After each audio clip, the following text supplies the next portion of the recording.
But then there's the real question of what do you do with your life? Yeah. So what do you think people will do? That's the easiest one. It's not, but it's not so easy because people are confused. Those people need to get their shit together. I mean, that's giving someone free time. But find a hobby, man.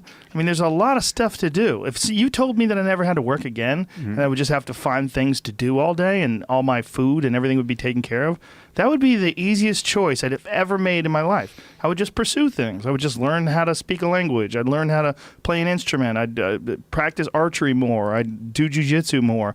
That seems to me so ridiculous. That seems to me that could be solved really easy. I feel the exact same way, but I think that I'm not convinced. I feel like I could fill endless swaths of free time with a number of things that I'm interested in, including but not limited to meditation or just hanging out with my 2-year-old.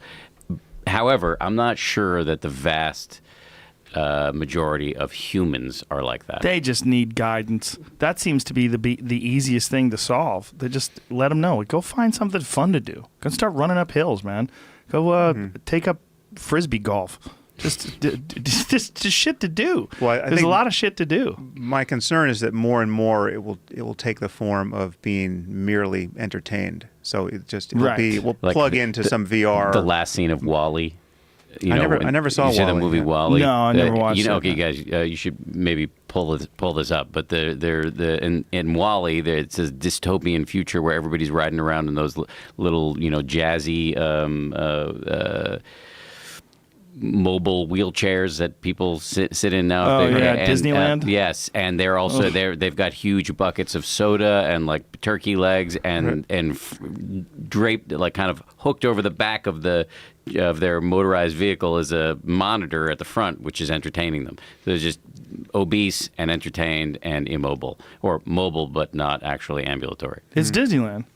Well, what's happened? I mean, in our lifetime, the smartphone has made it virtually impossible to be bored. Like boredom used to be a thing. Like you'd be sitting in the waiting room of a doctor, right? And they have crappy magazines, and then you're just sitting there. And so if you didn't know how to meditate, you had to confront this sense of I'm bored, right? Now, one thing you discover when you learn how to meditate is boredom is just an inability to pay attention to anything. And you can pay attention. Once you learn to pay attention to anything, even something as seemingly boring as your breath, it suddenly becomes incredibly interesting. So focused attention is intrinsically pleasurable. But boredom is the state of kind of scattered attention looking for something that's worth paying attention to. And yet now with technology, you're never going to be bored again. I mean, I have at least 10 years worth of reading on my phone. Right. So it's like if I'm standing in line, like I'm constantly pulling this thing out. And but is that a bad thing? Well, it's potentially a bad thing because just to take this example of one interesting insight you get when you learn to meditate,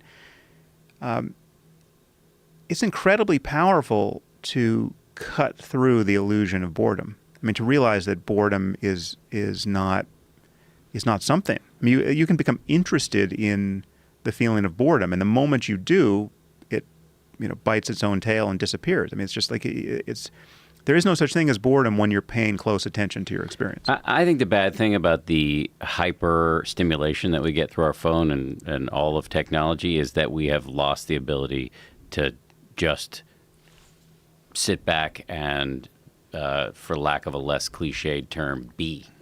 And we're just constantly stimulated. And that means we have trouble paying attention when we're holding our kid in our lap and reading him or her a book, or we find ourselves without our technology for a moment.